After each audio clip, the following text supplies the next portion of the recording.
Family, नमस्ते। This is Anju. Welcome to our own world working mom. So मैं यहाँ ready हो गई हूँ और सनाया को देखिए कहाँ लटक रही है। और चलते हैं अंदर। घर बड़ा पड़ा है और मैं दिखाती हूँ कि क्या है, लेकिन अचानक से जाना पड़ रहा है तो जाते हैं मार्केट और दिखाती हूँ आपको कि क्या क्या घर में धुंध मची है और फिर पूरा मुझे समेटना भी है। तो मिलते हैं आपसे थोड़ी देर के बाद, दिखाती हूँ। बच्चे भी रेडी करना है मुझे। आज फिर हमें रास्ते में दिखी भेड़ है, ये प्यारी प्यारी भेड़ है। इनमें से इतनी गंदी स्मेल आती है ना कि क्या बताएं। हमने इस चक्कर में ले लिया दूसरा रास्ता। अब हम जा रहे हैं इस वाले रास्ते से। और आप बोर हो गए होंगे मेरा एक ही पोज देखते देखते। गाड़ी पे बैठ के और बस मैं ऐसे बैठ जाती हूँ और बनाने लगती वीडियो। तो सॉरी यार, बीच में मुझे टाइम ही नहीं मिल पाता है कि मैं कुछ शूट कर लूँ, क्योंकि बच्चे रेडी करना, खुद को रेडी होना। तो भी पता है रेडी में देखो आप, जरा मैं क्या पहनती हूँ, बस कपड़े पहन लेती हूँ, थोड़ा सा क्रीम पाउडर कर लेती हूँ, हो जाता है रेडी। चलो मिलते हैं, हम कहीं जा रहे हैं, दिखाती हूँ आपको हम कहाँ जा रहे हैं और किस लिए जा रहे हैं। आज तो हमारे शहर में ऐसा लग रहा था जैसे दिवाली आ गई हो। मैं इनसे पूछने लगी कि क्या हो रहा है, इतना जगमग जगमग शहर क्यों हो रहा है, क्या हो गया है। तो ये कहते हैं, ये मुझ पर हंसने लगे, कहने लगे तुम्हें नहीं पता। मैंने कहा नहीं, मुझे नहीं पता ये क्या हो रहा है। इतनी लाइटिंग तो दिवाली के टाइम भी नहीं लगी रहती। इतना साफ सुथरा रोड, और ये देखो बैरिगेटर्स और जगह जगह पुलिस, मतलब हर जगह भगवा रंग और लाइट, भगवा रंग और लाइट। और पूरी इतना सुपर साफ था ना, पूरा शहर पूरा जगमग जगमग हो रहा था। मैं इनसे पूछे जा रही थी कि क्या हो रहा है, क्या हो रहा है। फिर इन्होंने मुझे बताया कि कल मोदी जी आने वाले हैं। मैंने कहा अच्छा, इसलिए इतनी सिक्योरिटी भी बहुत ज़्यादा टाइट हो गई थी। और हर जगह मतलब उनके पोस्टर लगे हुए थे, लाइट। ये वाले जो रास्ते से हम निकल रहे हैं ना, इसी से कल उन्हें निकलना था घर की तरफ, क्योंकि काम ही नहीं हो रहा था तो क्या करते यहाँ घूम के। फिर हमें रास्ते में मिले ये दादा, ये बहुत सारी चीज़ें बेच रहे थे। फिर हमने इनसे लिए चाकू और आलू छीलने वाली छीलनी और छन्नी।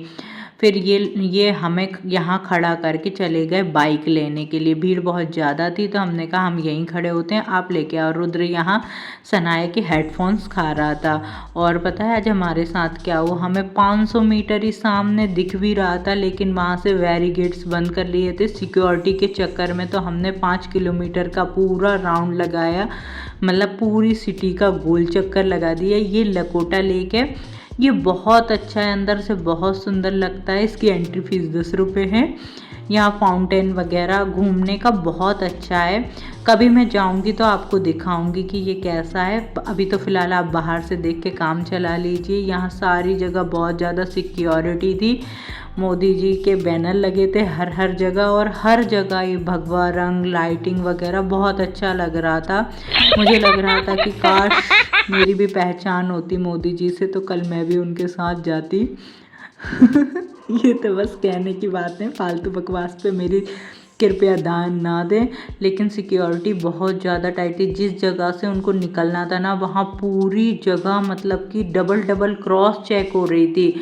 मतलब कि मैं बहुत छोटे शहर से हूँ, मेरे यहाँ तो कौन सीएम ही आते थे तो ही वो था। लेकिन मैंने पीएम की एंट्री फर्स्ट टाइम देखी थी कि इतना ज़्यादा जो टूटी फूटी जगहें थी उन्हें मतलब कपड़े वगैरह से छुपा दिया था। और वैसे तो रोड वगैरह क्लीन कर ही दिए थे। मैंने सोचा हमारी गली में भी आ जाए, जो खुदाई इतनी गड्ढे गड्ढे कर रखे हैं उसको भी सही कर देते। फिर से अगेन हमें 500 मीटर ही जाना था, लेकिन उसके लिए भी हमने 2.5 किलोमीटर का लेकिन हम वो 500 मीटर क्रॉस नहीं कर सकते थे, पुलिस वालों से डंडे खाने थे क्या। तो हमने लिया लंबा वाला रास्ता और हम निकल गए। यार बहुत तगड़ी सिक्योरिटी है और बहुत ज़्यादा मतलब हर जगह पुलिस वाले ही खड़े थे, इस तरफ उस तरफ। और एक नहीं, कम से कम 4 5 जिस रास्ते से मोदी जी को निकलना था ना, वो रास्ते पे तो पूरे पुलिस वाले। यहाँ ट्रैफिक देख रहे हो, यहाँ एक गाड़ी नहीं रुकती थी, लेकिन यहाँ इतना ट्रैफिक लगा है। और हमारे सामने से निकल रहे थे गुजरात के सीएम। फट फट फट फट इतने तेज गाड़ियाँ जा रही थी ना, कम से कम मेरे सामने से 20 से 25 गाड़ी एकदम से निकल गई। और मैं इनसे पूछ रही थी कौन सी गाड़ी में सीएम है।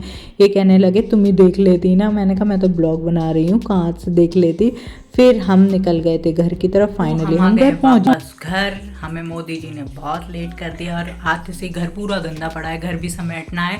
और सबसे मोस्ट इम्पोर्टेंट बात, 10:30 बज रहे हैं और मुझे बनाना है अभी खाना। सब्जी तो दिन की रखी है, वही चलाऊंगी। रोटी लेकिन नहीं है तो रोटी तो बनानी पड़ेगी। चलो बनाते हैं रोटी। और दूध सब ऐसा ही फैला पड़ा है, बर्तन मंजने के लिए पड़े हैं, तो करती हूँ काम। और बस सबसे अच्छी बात ये है कि कल सनाया की छुट्टी है, तो सनाया के होमवर्क कराने का टेंशन नहीं है। कल सनाया को होमवर्क कराएंगे, तो बनाते हैं रोटी। घर आने के बाद बिना चेंज करे ही मैंने पहले खाना बनाना स्टार्ट किया। मैंने कहा कि पहले ये लोग खाना खा ले, नहीं तो बच्चे भूखे ही सो जाते, और भूखे सो जाते तो अच्छा नहीं लगता मुझे। तो मैंने सबसे पहले हाथ धोए और रोटी बनाने के लिए लग गई। रोटी बना खिला के मैंने फिर बेड जमाया। और देखो मैंने है ना कुर्ते का पजामा तो उतारा ही नहीं, पजामा पहना ही है मैंने। और मैं फटाफट से बेड लगाने लगी, क्योंकि खाना तो खा ही लिया था बच्चों ने। थोड़ा लेट थे क्या, अब सोते ही टाइम तो हो ही गए थे, 10:30 क्रॉस हो गए थे। यहाँ मैंने लगाया फटाफट से बेड। बच्चे अगर सो जाते ना तो उनको कहाँ सुलाती, इसलिए मैंने फटाफट से सबसे पहले सारे काम छोड़ के बेड लगा दिया था। यहाँ मैं बेड लगा रही थी। कंबल देखो आधा ही आया है, आधा नहीं आता है, क्योंकि ये जुगाड़ वाला बेड है, तो आधे कंबल पहुँच जाता है, आधा कंबल पहुँच ही नहीं पाता है। पता है मेरे ये ओढ़ने वाले कंबल की साइड की किनोर उधड़ गई है, लेकिन मुझे इतना टाइम नहीं मिल पाता कि मैं उसको सिल दूँ। लेकिन कल पक्का प्रॉमिस इसको सिलूँगी। मैं अपने आप से ही प्रॉमिस कर रही हूँ कि मैं इसको सिल दूँगी। 2-3 दिन से रोज़ सोच रही हूँ कि सिल दूँ, लेकिन नहीं सिल पाती। मैंने बेड लगाया, इन्होंने तब तक बच्चों को सुलाया, तब तक मैंने बर्तन मांजने लग गई। यहाँ बर्तन बहुत ज़्यादा हो गए थे, क्योंकि इन्हें कोई रोटी खानी थी और सनाया को खाने थे चावल। सनाया मान ही नहीं रही थी, कह रही थी मैं नहीं, मेरा मन नहीं कर रहा है मम्मा, मुझे तो दाल चावल खाने हैं। तो मैंने इनके लिए बनाई थी रोटी और सनाया के लिए बनाए थे दाल चावल। और काम बहुत ज़्यादा हो गया था, पूरा घर पहले से ही गंदा पड़ा था। आज मैंने शाम को काम नहीं कर पाई थी, थोड़ी सी बात वगैरह में लग गई थी। और फिर ये आ गए तो कहने लगे मार्केट चलो, तो वो काम फैल गया। अब भैया गलती की है, भुगतना तो पड़ेगी। तो मैंने अभी मुझे लेट तक काम करना है, और भी मुझे बहुत सारे काम है, जो कि आधे काम तो मैंने आप लोगों को दिखाया, आधे तो दिखाए ही नहीं। इतने ज़्यादा काम हो जाते हैं, क्या बताऊँ। काम करो अपना काम, फटाफट से काम चलाओ तो खाना मिलेगा, अगर काम नहीं करोगी तो खाना भी नहीं मिलेगा। तो मैंने यही सब सोच के फटाफट से स्पीड के साथ स्टार्ट कर दिया काम। और यहाँ मेरे सारा काम फ्री हो गया था। अब तो मैं बैठ के बस थोड़ी देर बैठूँगी, थक गई हूँ बहुत ज़्यादा। आई थी तुरंत ही काम करने लग गई थी, और ये सब करते करते बहुत लेट हो गई थी। यहाँ 11:30 बज गए थे जब मैं गैस ही साफ़ कर रही थी। और बस अब मेरा काम हो। बहुत फायदे हैं, तो कोई फायदा नहीं है। 11:30 बज गए और मैंने अभी तक खाना नहीं खाया है। बच्चों को खाना खिलाया, इनको खाना खिलाया, बच्चों को सुलाया, घर का काम किया। तो काम तो मैंने ये समझो आधा दिखाया, आधा तो मैंने दिखाया ही नहीं, क्योंकि मुझे फटाफट से करना था और मोबाइल से लग जाती तो फिर मैं मोबाइल में ही लगी रहती। इसलिए मैंने काम थोड़ा सा बेसिक सही दिखाया है। और अभी तो मुझे कपड़े फोल्ड करना है, कुछ कपड़े मशीन में पड़े थे वो सूखने के लिए डालना है। वैसे कहते हैं रात को कपड़े नहीं डालते, लेकिन मैं पूर्णिमा के टाइम पर कपड़े बाहर डाल देती हूँ। चांदनी भी कहती है, चांदनी की पॉजिटिव वाइब्स जाती हैं उसमें, इसलिए मैं पूर्णिमा को तो रात में कपड़े डाल देती हूँ। मैं वैसे भी डाल देती हूँ, कोई मेरा इशू नहीं है कुछ भी। लेकिन बता रही हूँ कि अगर मैं अभी घर होती और मार्केट से आई होती तो खाना बनाना तो छोड़ो, हाथों पे खाना मिलता और खाना खिलाने के लिए भी मिलते, खाना भी खिलाते। लेकिन यही नुकसान है कि अभी 11:30 बजने पे आ गया और मैंने खाना नहीं खाया। और अगर खाती हूँ तो जो गप्पा तो हो ही रही हूँ, और गोल गप्पा हो जाऊँ, जैसे पानी पूरी तो हुई और आलू टिक्की बन जाऊँगी अगर अब आधी रात को खाना खाती हूँ तो। और अगर नहीं खाती हूँ तो भाई पेट के चूहे मुझे सोने नहीं देंगे।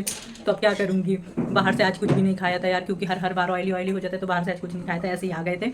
अब दूध पी के सो जाती हूँ, क्योंकि भूखा सोऊंगी ना तो नींद नहीं आएगी, यहाँ से वहाँ होती रहूँगी। तो फटाफट से पीती हूँ दूध और दिखाती हूँ। अभी तो मेरे बहुत सारे काम रह गए तो वो करूँगी।